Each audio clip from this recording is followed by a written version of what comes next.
আসসালামু আলাইকুম, স্বাগতম যমুনা আপডেট সংবাদে। আমি মোহাম্মদ জাকারিয়া আজকের সব আন্তর্জাতিক খবর নিয়ে হাজির হয়েছি।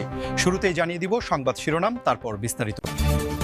ইরানের ড্রোনবাহী রণতরীতে হামলার দাবি যুক্তরাষ্ট্রের। ইসরায়েলের বেন গুরিয়ন বিমানবন্দরে ইরানি ক্ষেপণাস্ত্রের আঘাত। ইরান থেকে কূটনীতিকদের প্রত্যাহার করে নিচ্ছে আজারবাইজান। লেবাননে হামলায় ইসরায়েলি অর্থমন্ত্রীর ছেলে আহত। যুদ্ধে যুক্তরাষ্ট্র ও ইসরায়েলকে ভূখণ্ড ব্যবহারের অনুমতি না দেওয়ায় সৌদিকে ইরানের ধন্যবাদ। আসসালামু আলাইকুম, স্বাগতম জানাচ্ছি যমুনা আপডেট সংবাদে। আমি মোহাম্মদ জাকারিয়া। এতক্ষণ শুনছিলেন সংবাদ শিরোনাম, এবার বিস্তারিত। যুক্তরাষ্ট্র এবং ইরানের মধ্যকার উত্তেজনা যেন কোনোভাবেই থামার নাম নিচ্ছে না, বরং সাম্প্রতিক একটি ঘটনায় এই দুই দেশের মধ্যকার স্নায়ুযুদ্ধ আরও একটি নতুন এবং বিপজ্জনক পর্যায়ে প্রবেশ করেছে বলে আন্তর্জাতিক বিশ্লেষকরা মনে করছেন। কারণ যুক্তরাষ্ট্র দাবি করেছে যে তারা ইরানের একটি ড্রোনবাহী রণতরীতে সফলভাবে হামলা চালিয়েছে, যা মধ্যপ্রাচ্যের ভূরাজনৈতিক প্রেক্ষাপটে একটি অত্যন্ত তাৎপর্যপূর্ণ ঘটনা হিসেবে বিবেচিত হচ্ছে। আপনারা নিশ্চয়ই জানেন যে গত কয়েক বছর ধরে ইরান তাদের সামরিক সক্ষমতা, বিশেষ করে আনম্যান্ড এরিয়েল ভেহিকল বা ড্রোন প্রযুক্তিতে অভাবনীয় উন্নতি সাধন করেছে, এবং এই ড্রোনগুলো তারা শুধুমাত্র নিজেদের আকাশসীমা রক্ষায় নয়, বরং সমুদ্রপথেও তাদের নজরদারি এবং অপারেশনাল সক্ষমতা বৃদ্ধির জন্য ব্যবহার করছে।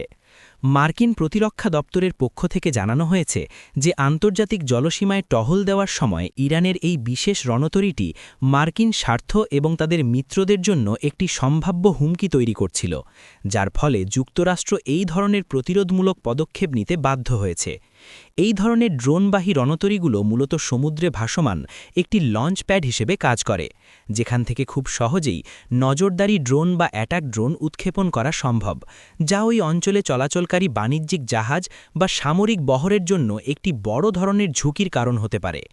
মার্কিন সামরিক বাহিনীর এই দাবির পর বৈশ্বিক রাজনীতিতে এক নতুন বিতর্কের জন্ম হয়েছে, কারণ একদিকে যুক্তরাষ্ট্র এটিকে তাদের আত্মরক্ষার অধিকার হিসেবে তুলে ধরছে, অন্যদিকে এই ধরনের পদক্ষেপ আন্তর্জাতিক আইন এবং সমুদ্রসীমার স্বাধীনতার পরিপন্থী কিনা তা নিয়ে বিভিন্ন মহলে প্রশ্ন উঠছে। এই ঘটনার পর বিশ্ববাজারে, বিশেষ করে জ্বালানি তেলের বাজারে একটি বড় ধরনের অস্থিরতা দেখা দেওয়ার আশঙ্কা তৈরি হয়েছে, কারণ ওই অঞ্চল দিয়ে বিশ্বের একটি বিশাল অংশের তেল সরবরাহ হয়ে থাকে এবং যে কোনো ধরনের সামরিক সংঘাত সাপ্লাই চেনে মারাত্মক বিঘ্ন ঘটাতে পারে। ইসরায়েলের অত্যন্ত সুরক্ষিত এবং ব্যস্ততম বেন গুরিয়ন বিমানবন্দরে ইরানি ক্ষেপণাস্ত্রের আঘাত হানার খবর, যা পুরো বিশ্বকে এক প্রকার হতবাক করে দিয়েছে। বেন গুরিয়ন বিমানবন্দর শুধুমাত্র ইসরায়েলের প্রধান আন্তর্জাতিক প্রবেশদ্বারই নয়, বরং এটি তাদের অর্থনীতি, পর্যটন এবং আন্তর্জাতিক যোগাযোগের সবচেয়ে গুরুত্বপূর্ণ কেন্দ্রবিন্দু। আর এ কারণেই এই স্থানে যে কোনো ধরনের আক্রমণ একটি বিশাল মনস্তাত্ত্বিক এবং কৌশলগত প্রভাব ফেলতে সক্ষম। আপনারা হয়তো জানেন যে ইসরায়েলের আকাশ প্রতিরক্ষা ব্যবস্থা, বিশেষ করে আয়রন ডোম এবং অ্যারো সিস্টেম, বিশ্বের অন্যতম অত্যাধুনিক এবং দুর্ভেদ্য হিসেবে পরিচিত, যা এর আগেও বহুবার বিভিন্ন ধরনের রকেট এবং মিসাইল হামলা থেকে দেশটিকে রক্ষা করেছে। কিন্তু এবারের এই হামলায় সেই নিশ্ছিদ্র নিরাপত্তা বলয় ভেদ করে কিভাবে ক্ষেপণাস্ত্র বিমানবন্দরে আঘাত হানতে সক্ষম হল, তা নিয়ে সামরিক বিশ্লেষক এবং প্রযুক্তি বিশেষজ্ঞদের মধ্যে এক বিশাল আলোচনার সৃষ্টি হয়েছে। এই আঘাতের পর স্বভাবতই বিমানবন্দরের সমস্ত ফ্লাইট অপারেশন সাময়িকভাবে স্থগিত করা হয়। আগত ফ্লাইটগুলোকে অন্য দেশের বিমানবন্দরে ঘুরিয়ে দেওয়া হয় এবং হাজার হাজার যাত্রী চরম ভোগান্তির মধ্যে পড়েন, যা বিশ্বজুড়ে সিভিল এভিয়েশন বা বেসামরিক বিমান চলাচল খাতে একটি বড় ধরনের শঙ্কার জন্ম দিয়েছে। একটি দেশের প্রধান আন্তর্জাতিক বিমানবন্দরে সরাসরি হামলা হওয়ার মানে হল সেই দেশের সামগ্রিক নিরাপত্তা ব্যবস্থাকে চ্যালেঞ্জ করা, এবং ইরান এই হামলার মাধ্যমে মূলত তাদের দূরপাল্লার ক্ষেপণাস্ত্র সক্ষমতার একটি শক্তিশালী বার্তা দিতে চেয়েছে বলে আন্তর্জাতিক সম্পর্ক বিশেষজ্ঞরা মনে করছেন। এই ঘটনার পর থেকে ইসরায়েলের অভ্যন্তরীণ রাজনীতি এবং নিরাপত্তা মহলে ব্যাপক আলোড়ন সৃষ্টি হয়েছে, কারণ সাধারণ নাগরিকদের মধ্যে এক ধরনের আতঙ্ক এবং অনিশ্চয়তা কাজ করছে যে যদি তাদের সবচেয়ে সুরক্ষিত বিমানবন্দরটি নিরাপদ না হয়, তবে দেশের অন্য কোনো অংশই হয়তো পুরোপুরি নিরাপদ নয়। ইরান থেকে নিজেদের সমস্ত কূটনীতিকদের প্রত্যাহার করে নেবার সিদ্ধান্ত নিয়েছে, যা দুই দেশের মধ্যকার ঐতিহাসিকভাবে জটিল সম্পর্ককে এক নতুন এবং অনিশ্চিত খাদের কিনারায় এনে দাঁড় করিয়েছে। আন্তর্জাতিক কূটনীতিতে কোনো দেশ থেকে সম্পূর্ণভাবে দূতাবাস বন্ধ করে দেওয়া বা কূটনীতিকদের সরিয়ে নেওয়ার অর্থ হল সেই দেশের সাথে আনুষ্ঠানিক যোগাযোগের পথ প্রায় বন্ধ করে দেওয়া, এবং এটি সাধারণত তখনই ঘটে যখন দুই দেশের মধ্যে আস্থার চরম সংকট দেখা দেয় বা নিরাপত্তার সরাসরি হুমকি তৈরি হয়। আপনারা যদি ইরান এবং আজারবাইজানের সাম্প্রতিক ইতিহাস পর্যালোচনা করেন, তবে দেখতে পাবেন যে এই দুই দেশের মধ্যে সীমান্ত, বাণিজ্য এবং ভূ-রাজনৈতিক প্রভাব বিস্তার নিয়ে দীর্ঘকাল ধরেই এক ধরনের শীতল যুদ্ধ চলে আসছিল। বিশেষ করে আজারবাইজানের সাথে ইসরায়েল এবং তুরস্কের ক্রমবর্ধমান সামরিক ও কৌশলগত সখ্যতা ইরান কখনোই ভালোভাবে মেনে নিতে পারেনি। এর আগে তেহরানে অবস্থিত আজারবাইজানের দূতাবাসে যে অনাকাঙ্ক্ষিত হামলার ঘটনা ঘটেছিল, মূলত সেই ঘটনার পর থেকেই দুই দেশের সম্পর্কের চরম অবনতি শুরু হয়। কারণ আজারবাইজান সরকার বারবার অভিযোগ করে আসছে যে ইরান তাদের কূটনীতিকদের পর্যাপ্ত নিরাপত্তা দিতে ব্যর্থ হয়েছে এবং ওই হামলার পেছনে অন্য কোনো গভীর রাজনৈতিক উদ্দেশ্য থাকতে পারে। এই কূটনীতিক প্রত্যাহারের ফলে ককেশাস অঞ্চলে এক নতুন ভূ-রাজনৈতিক সমীকরণের জন্ম হয়েছে, কারণ এই অঞ্চলটি এশিয়া এবং ইউরোপের মধ্যে জ্বালানি সরবরাহ এবং বাণিজ্যের জন্য একটি অত্যন্ত গুরুত্বপূর্ণ ট্রানজিট রুট হিসেবে কাজ করে।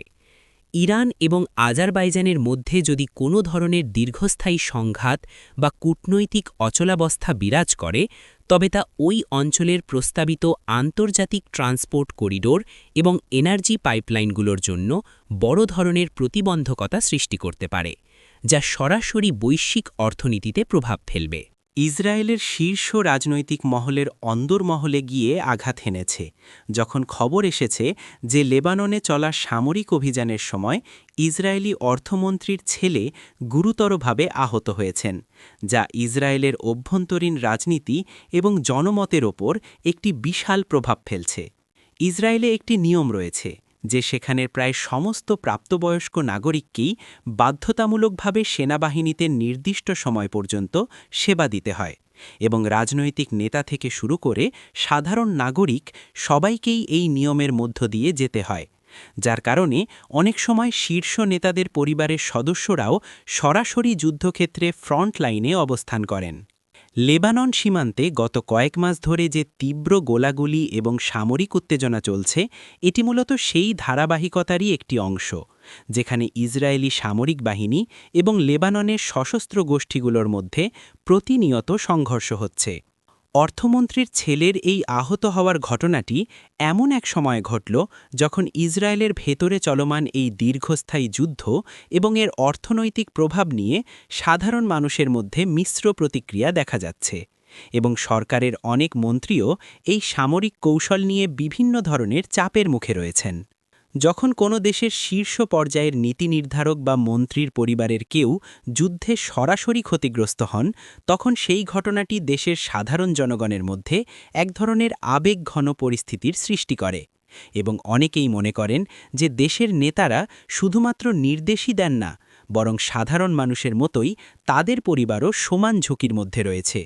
তবে এই ঘটনার একটি অন্য দিকও রয়েছে। অনেক রাজনৈতিক বিশ্লেষক মনে করছেন যে এই ঘটনার পর ইসরায়েলি সরকার লেবানন সীমান্তে তাদের সামরিক অভিযান আরও জোরদার করতে পারে, এবং এটিকে একটি জাতীয় নিরাপত্তার চূড়ান্ত প্রশ্ন হিসেবে সাধারণ মানুষের সামনে তুলে ধরতে পারে। ইরান প্রকাশ্যে সৌদি আরবকে ধন্যবাদ জানিয়েছে, কারণ চলমান যুদ্ধে সৌদি আরব তাদের দেশের ভূখণ্ড বা আকাশসীমা যুক্তরাষ্ট্র এবং ইসরায়েলকে ব্যবহার করার অনুমতি দেয়নি, যা মধ্যপ্রাচ্যের ভূ-রাজনৈতিক সমীকরণে একটি বিশাল পরিবর্তনের ইঙ্গিত বহন করছে। ইতিহাস ঘাটলে দেখা যায় যে ইরান এবং সৌদি আরবের মধ্যে বছরের পর বছর ধরে একটি গভীর আঞ্চলিক দ্বন্দ্ব, প্রক্সি যুদ্ধ এবং মতাদর্শগত রেষারেষি চলে আসছিল, কিন্তু সাম্প্রতিক সময়ে চীনের মধ্যস্থতায় এই দুই দেশের মধ্যে যে কূটনৈতিক সম্পর্ক পুনঃস্থাপনের চুক্তি হয়েছে, এটি মূলত তারই একটি ইতিবাচক এবং দৃশ্যমান ফলাফল বলে আন্তর্জাতিক বিশ্লেষকরা মনে করছেন।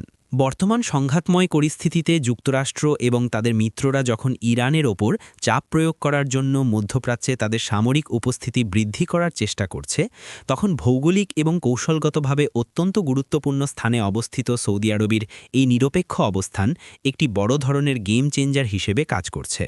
সৌদি আরব বর্তমানে তাদের ক্রাউন প্রিন্সের নেতৃত্বে ভিশন 2030 নামক একটি বিশাল অর্থনৈতিক এবং সামাজিক সংস্কারের মধ্য দিয়ে যাচ্ছে, যেখানে তাদের প্রধান লক্ষ্য হল তেলের ওপর থেকে নির্ভরতা কমিয়ে অর্থনীতিকে বহুমুখী করা এবং দেশে প্রচুর বিদেশি বিনিয়োগ আকর্ষণ করা। আর এই বিশাল কর্মযজ্ঞ সফল করার জন্য তাদের দেশে এবং পুরো অঞ্চলে স্থিতিশীলতা এবং শান্তি বজায় রাখা অত্যন্ত জরুরি, যে কারণে তারা কোনোভাবেই এই মুহূর্তে একটি নতুন আঞ্চলিক যুদ্ধে নিজেদের জড়িয়ে ফেলতে চাইছে না। ইরানের তরফ থেকে এই প্রকাশ্যে ধন্যবাদ জ্ঞাপনের বিষয়টি প্রমাণ করে যে উভয় দেশই এখন আর একে অপরের ক্ষতি করার চেয়ে আঞ্চলিক স্থিতিশীলতার দিকে বেশি মনোযোগ দিচ্ছে এবং তারা বুঝতে পেরেছে যে বাইরের পরাশক্তিগুলোর হস্তক্ষেপে এই অঞ্চলের কোনো দীর্ঘমেয়াদী মঙ্গল হবে না।